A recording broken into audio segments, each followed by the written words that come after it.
একটা মানুষ যদি পারফেক্ট মুসলিম হতে চায়, একটা মানুষ যদি প্রকৃত অর্থেই ইমানদার হতে চায়, তাহলে তার অন্তরে ভয় থাকবে আল্লাহ।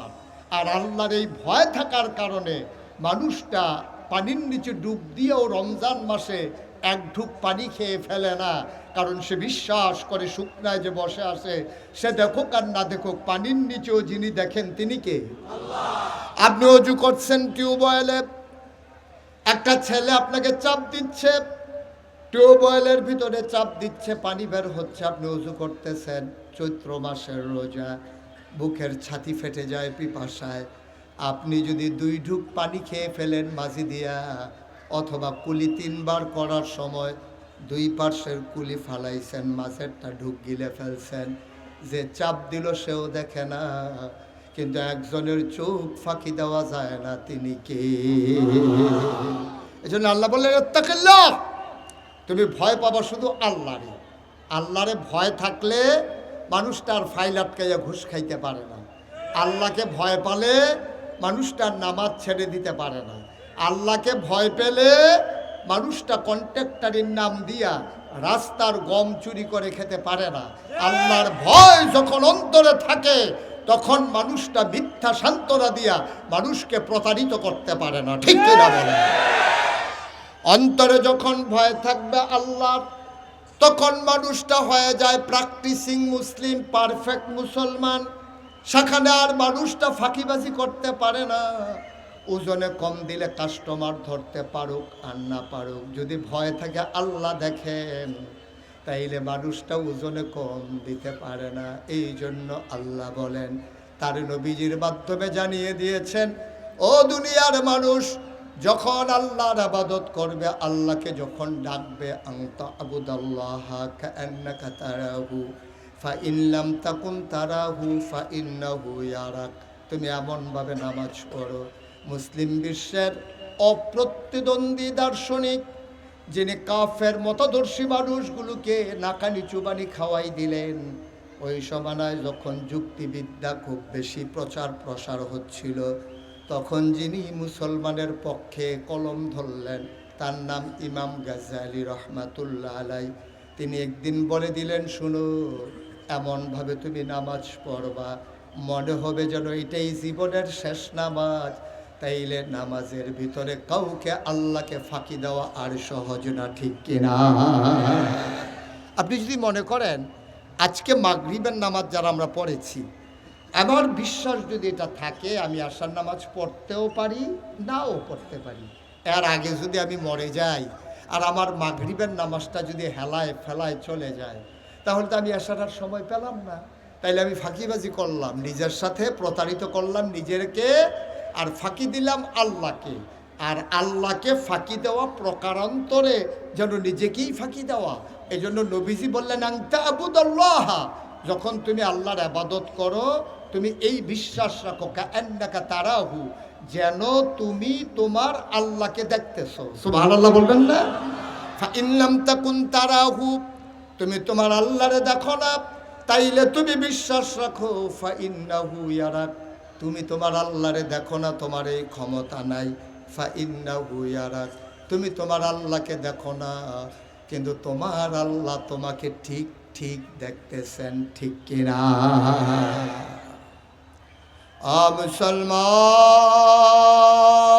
মুসলমান মন দিয়ে শুনো রে ভাই, এই দুনিয়ার ভিতরে আল্লাহ তাবারক ওয়া তাআলা আমাদেরকে এমনি এমনি ছেড়ে দেন নাই।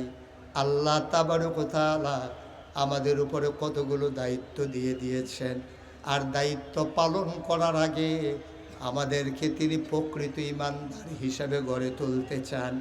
নবীর নবুয়তের 23 বছরের জিন্দেগিতে নবী তাই করলেন, আর সোনার মানুষ তৈরি করে দিলেন। সুবহানাল্লাহ বলবেন না? এই যে এখন তাফসিরুল কোরআন মাহফিল, আচ্ছা এই মাহফিলটার কী কাজ? এই যে এখানকার সভাপতি সিরাতুন নবী সাল্লাল্লাহু আলাইহি ওয়াসাল্লাম ফাউন্ডেশনের সভাপতি কবির হোসেন ভাই, সেক্রেটারি আমির হোসেন ভাই, এখানে প্রাক্তন সভাপতি রফিকুল ইসলাম ভাই, প্রাক্তন সেক্রেটারি রহমতুল্লাহ খান, আরও যারা আমরা এখানে আছি। আচ্ছা এই মাহফিলটার উদ্দেশ্য কি? এই মাহফিলটার উদ্দেশ্য হলো যে মাহফিলের পরে যেই টাকা টুকা থাকবে, যারা মাহফিলটার আয়োজন করছে অনেক সিফাইয়া সাফাইয়া খরচ করিয়া বাহি যে থাকবো তারা এটা ভাগ কইরা নিয়ে যার যে বাইক গড় তুললা লাগবে। এটা উদ্দেশ্য। এটা কেন এত আয়োজন?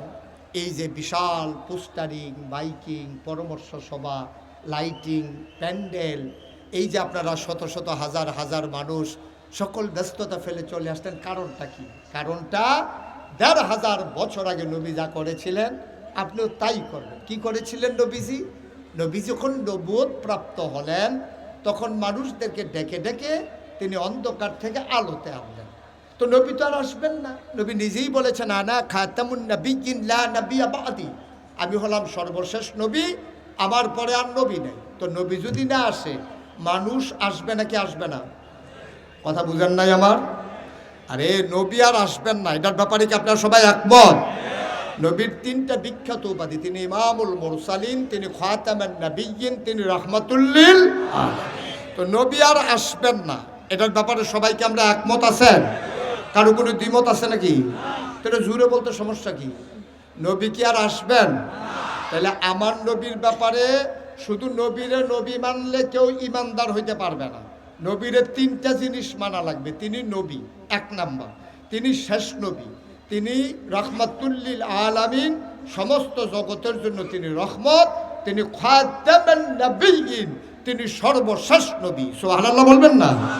এই আকীদা আমাদের। তো নবী আর আসবেন না।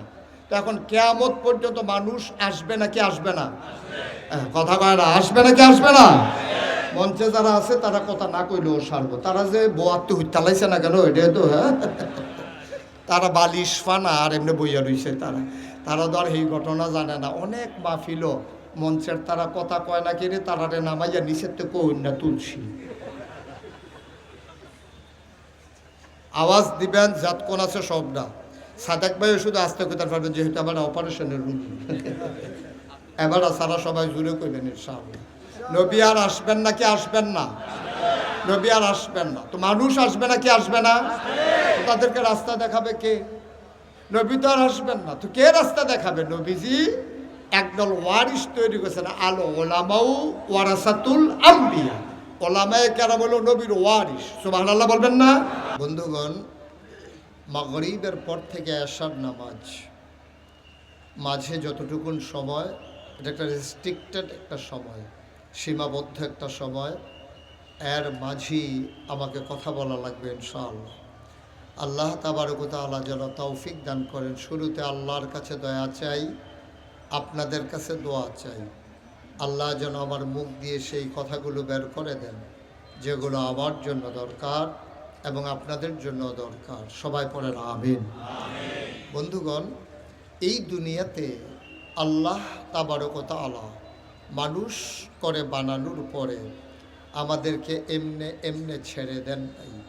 কোন পথে গেলে জান্নাত, কোন পথে গেলে জাহান্নাম, কোন পথে গেলে লাভ, কোন পথে গেলে লোকসান, কোন পথে ভালো, কোন পথে মন্দ, কোন পথে কল্যাণ, কোন পথে অকল্যাণ, কোন পথে শিরক বিদআত, কোন পথে তাওহীদ রিসালাত, কোন পথে কুফর, কোন পথে ইসলাম জানানোর জন্যে যুগে যুগে আমার আল্লাহ নবী এবং রাসূল পাঠিয়েছেন। এই নবীগণ আল্লাহ তাবারক ওয়া তাআলার মাকবুল বান্দা ছিলেন, আল্লাহর মনোনীত বান্দা। নবীদের ব্যাপারে আহলুস সুন্নাত ওয়াল জামাত আমাদের আকীদা হলো আল আম্বিয়াউ মাসুমুন, সমস্ত নবীগণ নিষ্পাপ, তাদের জীবনে কোনো গুনাহ নাই, গুনাহ হওয়ার কোনো সম্ভাবনাও নাই। এই নবীগণকে আল্লাহ পাঠিয়েছেন। শুরুতে নবীরা যখন, যেহেতু সাধারণ মানুষের জন্য উস্তাজ, যেহেতু সাধারণ মানুষদেরকে পথের দিশা দেবেন, পথ হারা মানুষকে পথে নিয়ে আসবেন, অন্ধকারের মানুষগুলোকে আলোতে নিয়ে আসবেন, গোমরাহি থেকে হেদায়েতে নিয়ে আসবেন, কুফর থেকে ইসলামে নিয়ে আসবেন। এজন্য আল্লাহ তাবারক ওয়া তাআলা পারফেক্ট এবং প্র্যাকটিসিং মুসলিম হিসাবে প্রথমত নবীদেরকে তৈরি করেছেন। আর এই তৈরি করতে গিয়া কোরআনুল কারিমে নবীদেরকে সম্বোধন করে অসংখ্য আয়াত তিনি নাজিল করেছেন। আমি তেমনি একটা সূরার প্রথম কিছু অংশ আমি তেলাওয়াত করেছি। সূরার নাম সূরা আহজাব, ৭৩টা আয়াত, ৯টা রুকু। আল্লাহ তাবারক ওয়া তাআলা সেখানে শুরুতেই তার নবীকে ডেকেছেন। আমরা কোরআনে ঢোকার আগে মারদুদ শয়তান থেকে ফেনাহ চাই, যিনি রহমান যিনি রহিম, আমরা তার নামে শুরু করি। সবাই আমরা সমস্বরে মধুমাখা কণ্ঠে হৃদয় উজাড় করে দিয়ে আমরা সবাই পড়ি। আউযু বিল্লাহি মিনাশ শাইতানির রাজিম। বিসমিল্লাহির রাহমানির রাহিম। ইয়া আইয়ুহান নাবিয়্যু তাকিল্লাহ ওয়া লা তুতি'ল কাফিরিনা ওয়াল মুনাফিকিন। আমার আল্লাহ রাব্বুল আলামিন তার প্রিয় বন্ধু নবীকে ডেকে বললেন, ও নবী আমার, ও নবী, ইয়া আইয়ুহান নবী, হে নবী, ইত্তাকিল্লাহ, আপনি ভয় পাবেন শুধুমাত্র কেবলমাত্র একমাত্র আমার আল্লাহকে। বলেন সুবহানাল্লাহ। নবীকে আল্লাহ ডেকে বলেন, ইত্তাকিল্লাহ, আপনি ভয় পাবেন আল্লাহরে। আমার আল্লাহ রাব্বুল আলামিন আল্লাহ নবীকে কথা বললেন। নবীকে আল্লাহকে ভয় পান না, নবী অবশ্যই আল্লাহকে ভয় পান। তাইলে কেন নবীকে আবার আলাদা করে ডাকা রাখলো? মুফাসসিরিনে কেরাম কয়, যদিও এখানে সম্বোধন করা হয়েছে নবীকে, এর আওতাধীন করা হয়েছে, ইনক্লুড করা হয়েছে, তার ভিতরে নিয়ে আসা হয়েছে কিয়ামত পর্যন্ত যত মানুষ আসবেন আর যারা দ্বীনের পথে চলতে চাইবেন সকল মানুষ এ ডাকের ভিতরে পড়ে গেছেন। বলেন সুবহানাল্লাহ। আমি, আপনি, আমরা সবাই মিলে ডাকের ভিতরে পড়ে গেছি। যেন আল্লাহ রাব্বুল আলামিন এখন এই মুহূর্তে যদি আয়াতটা নাজিল করতেন, কি বলতেন? বলতেন, এই চান্দোলার মানুষেরা, ইয়া আইয়ুহান নাস, এ মানুষেরা, তাকাল্লাহ, তোমরা ভয় পাবা শুধু আল্লাহ। তোমরা তো নানান জিনিস ভয় পাও। তোমরা ভয় পাও র্যাব, তোমরা ভয় পাও গোয়েন্দা, তোমরা ভয় পাও পুলিশ, তোমরা ভয় পাও দলীয় ক্যাডার, তোমরা ভয় পাও পীর সাহেবকে, ভয় পাও আব্বাকে আম্মাকে, ভয় পাও সমাজের নেতাকে, ভয় পাও যারা টাকাওয়ালা ধনীওয়ালা, লাঠির জোর বেশি যান, উজানে বাড়ি যান, তোমরা ভয় পাও তাদেরকে। আপনি যদি চান্দলার মানুষ যখন বরদুশিয়ার মানুষের সাথে কোনো কারণে মনোমালিন্য হয়, তারা চিন্তা করে এহেন দিয়ে তো বাউন ফাড়া যাওয়ান লাগে, এই একটা টেনশন। হেতারও আবার কথায় কথায় বোঝাতেও চায় যাইবানি, মানে এহেন দিয়ে তো যাওয়ান লাগবো তোমরা, সুতরাং বুঝ করে কাম করো। তোমরা তো উজানের মানুষকে ভয় পাও, ভয় পাও পুলিশ, র্যাব, গোয়েন্দা, দলীয় ক্যাডার না। তাকিল্লাহ, তোমরা ভয় পাবা শুধু আল্লাহকে। সুবহানাল্লাহ বলবেন না? কেন আল্লাহ বললেন যে আল্লাহকে ভয় পাবা? কেন বললেন? কেন বললেন না ভয় পাবা নেতাকে? কেন বললেন না ভয় পাবা এমপি মন্ত্রীকে? কেন বললেন না ভয় পাবা পীর সাহেবকে, ভয় পাবা ইমাম সাহেবকে, মাকে ভয় পাবা, বাবাকে ভয় পাবা? কেন বললেন না? মুফাসসিরিনে কেরাম গবেষণা করলেন, কারণ মানুষের চোখ ফাঁকি দেওয়া যায়, যত বড় জ্ঞানী হোক, যত বড় ক্ষমতাশালী হোক। আপনার পীর সাহেব, আপনি যদি ভয় পান, পীর সাহেবের বাড়ি মনে করেন চিরগং, আপনি আছেন চান্দলায়, তাইলে পীর সাহেবও দেখে না, সুতরাং ভয় পাওয়ারও প্রশ্ন আসে না। আপনি যদি মাকে ভয় পান, বাড়িতে মা রেখে এসে মাহফিলের নাম দিয়ে আপনি যদি বাজারে বাজারে ঘুরেন, আপনার মা দেখে না। আপনি যদি আপনার উস্তাদকে ভয় পান, ক্লাসের বাইরে তিনি বাড়িতে আসেন না। কিন্তু এমন একজনকে ভয় পাওয়ার কথা বলছেন, দুনিয়ার এমন কোনো জায়গা নাই যেখানে তিনি থাকেন না। নিকষ কালো অন্ধকারে গভীর রাতে যখন সবাই যখন ঘুমে মগ্ন, পাখিগুলো যখন আপন নিরে ঘুমিয়ে পড়ি, গরুগুলো যখন গোয়াল ঘরে, বাওয়ারিশ কুকুরগুলো যখন নিরাপদ আশ্রয়ে ঘুমায়, প্রিয়তম স্বামী প্রিয়তমা স্ত্রীকে নিয়ে যখন ঘুমিয়ে পড়ে, ছোট্ট সন্তান যখন মায়ের কোলে ঘুমায়, কেউ দেখে না, কেউ জানে না, কেউ সজাগ নাই। কিন্তু একজন দেখেন, একজন জানেন, যা বলেন একজন শুনেন, সব জায়গায় যিনি দেখেন তিনি কি?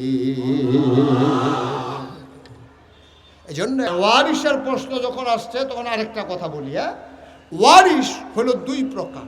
এক প্রকার ওয়ারিশ হলো সু, আরেক প্রকার ওয়ারিশ হলো কু। মনে করেন একজন লোক তার দুইজন ছেলে দুনিয়াতে রাইখা বিদায় হয়েছে। একজনের নাম করিম, আরেকজনের নাম রহিম।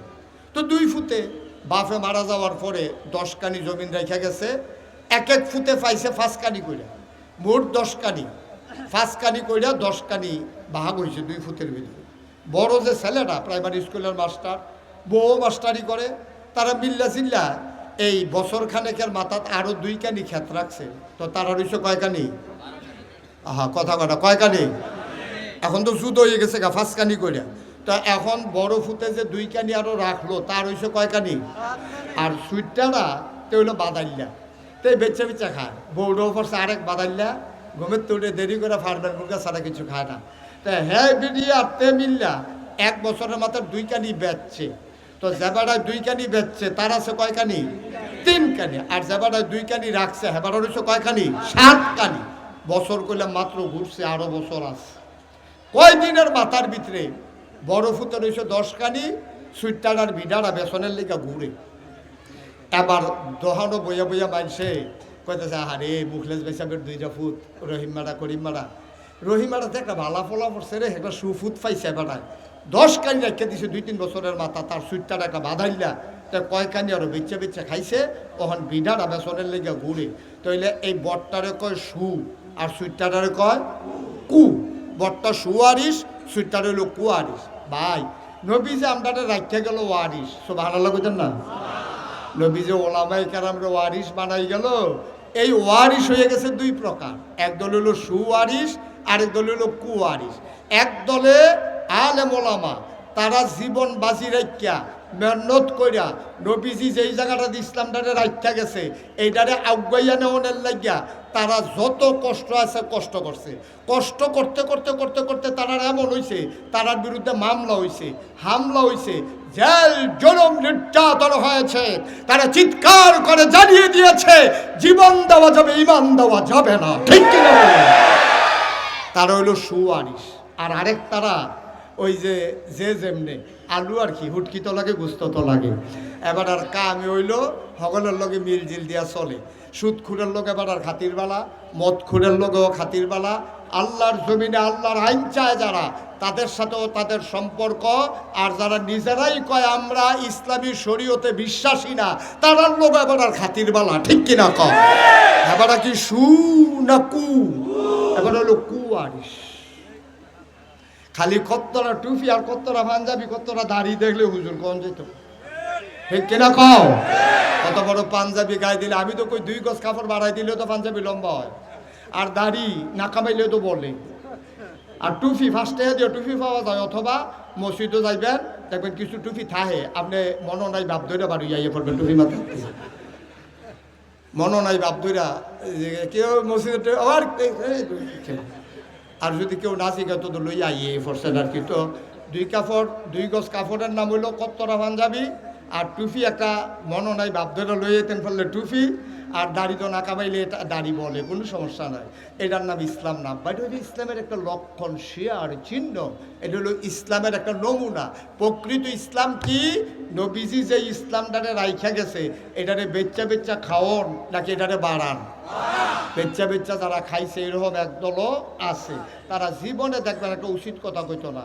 জীবনে ইসলামের সব জায়গা তারা সব আছে, সব বুঝে। এমন না যে তারা বুঝে না। গাছের লাউডা, মাছের মাথাড়া, গরুর কলজাড়া, বিদেশি ফুতের টেহারা, এবার সব বুঝে। আগে আগে এবার সব খায়, কিন্তু যখন ইসলামের উপরে আঘাত আসে বোবা শয়তান হয়ে যায়। আমি বলি না, সে ইসলামের ধারক বাহক না, সে পিশাব হওয়ার যোগ্যতা নাই। ইসলামের বিরোধিতা হয়, নবীর দুশ্মনী হয়, তখনও যে বজ্র কঠিনভাবে সিংহে শার্দুলের মতো গর্জন দিয়ে উঠতে পারে না, সে পীর সাহেব হতে পারে না, পীর সাহেব নামের কলঙ্ক। ঠিক কিনা? আপনাকে তো মানুষ রাখছেই, ইসলামটারে ছাইয়া ছাইয়া রাখবেন। এর লেগেও তো আদর করে কইরা আপনার গাছের লাউডা প্রথম লাউডা দেয়, ফোলাটা ছাইয়া রয়েছে, লাউডা ফেল টাহি মাছটা ডেগের ভিতরে ফালাইতে আছে, ফোলাটা কাঁদা দিছে না, আম্মা লাউডা চাইও না, চাইও না, এই ফেল চাইও না হুজুরের এই লাউ হুজুরের এবারে জন্ম দেওয়া ফুটের লাউডা দিছে না, টাহি মাছ দিয়া ডুহি পিঠা দিয়া খাওয়ানোর লেগে কত কান্দা কানছে, তারে দিছে না। কে রে? ফিরসা হুজুরে খাওয়াইবো। কে রে খাওয়াইবো? হুজুর আমরা ইসলামটা চাইয়া চাইয়া রাখবো। হুজুরে খাইলো বইলা না, আবার ইসলামের আঘাত হওয়ার পরে এবার একটা শব্দও করলো না, তাইলে এবার ইসলাম চাইয়া রাখবো দূরের কথা, নমুনাটা ধরছে, এবার নমুনা ধরে ইসলামটারে বেচ্চা বেচ্চা খাইছে। ঠিক কিনা কম? কারণ কি? ওই আল্লাহর ভয় যে কলজাত নাই। সে যদি চিন্তা করত, এর জন্য জবাব দিতে হবে আল্লাহর কাছে। আল্লাহ যে আমার দুনিয়াতে বানাইলো, বানাইয়া এমনে এমনে আমাকে ছেড়ে দেন নাই, জবাব দিতে হবে আল্লাহর কাছে। এই ভয় তার অন্তরে নাই। তুমি সব বুঝছো আব্বা, তোমার আল্লাহ বুদ্ধিও দিছে। আল্লাহ কয় আল্লাযীনা জাহাদু ফিনা লানাহদিয়ান্নাহুম সুবুলানা ইন্নাল্লাহা লামাআল মুহসিনিন। সুবহানাল্লাহ বলবেন না? আল্লাহ তাবারক ওয়া তাআলা আখিরি জামানার নবীর উম্মতকে এত বুদ্ধি দিছে, এই বুদ্ধি খাড়াইয়া খাড়াইয়া উচিত আছিল আমরা ইসলামটারে অজ্ঞায় নেওয়ার। এই বুদ্ধি খাড়াইয়া খাড়াইয়া আমরা তারা বুট সারা কেমনে ক্ষমতার থাহন যায়, কেমনে কায়দা করে কোনাইচ্ছা, ওই হুদিন মাসে যে কোনাইচ্ছা একটা অভ্যাসে আমরা খাদ্য খারাপ হয়ে গেছে। কিন্তু হুদিন মাসে কোনাইচ্ছা একটা, তখন রাজনীতির ভিতরে কোনাইচ্ছা একটা গোল দিত চায়, নির্বাচন ছাড়া ভোট ছাড়া কেমনে ডাইরেক্ট পাস করেন যে হেই ধান্দায় আছে। ঠিক কিনা কম? এই দিন শেষ, যেই দিন গেছে একবারে গেছে, এটার ফিরাই তো না। এই আশা করে লাভ নাই, বারবার ঘুঘু তুমি ধান খেয়ে যাবা, আবার খাজনা ছাড়া ছাড়া হবে না। ঠিক কিনা কম? বাংলার মুসলমান আবার বুঝতে শিখেছে, বুদ্ধিটারে কুদুর কামও লাগাইয়েন, বুদ্ধিটারে কুদুর কামও লাগাইয়েন। খালি ফার্ম ফুটি দিয়ে কেমনি আরেক তারে চা খাইবেন, সেই ধান্দা ভাত দিয়া নিজের টেয়া খরচ করে চা খান, আর কবরে যাওন লাগবো এই বুঝ কইরা নিজের জীবনটারে রাঙ্গান। আল্লাহ কবুল করবে, সবাই কনা আবে। ড্রোনটা নামাই ফেলো, ড্রোন যার নামাই ফেলো, আর দরকার নাই, অনেকক্ষণ হয়েছে। এটার ফের হগলে চাইয়া থাকে না বা ওই আবার তো হেবার তো হাত তোলা রে, হেবারে মনে করছে এটার ভিতরে কেনা আছে দেহায় আমি এখন নামাইলা।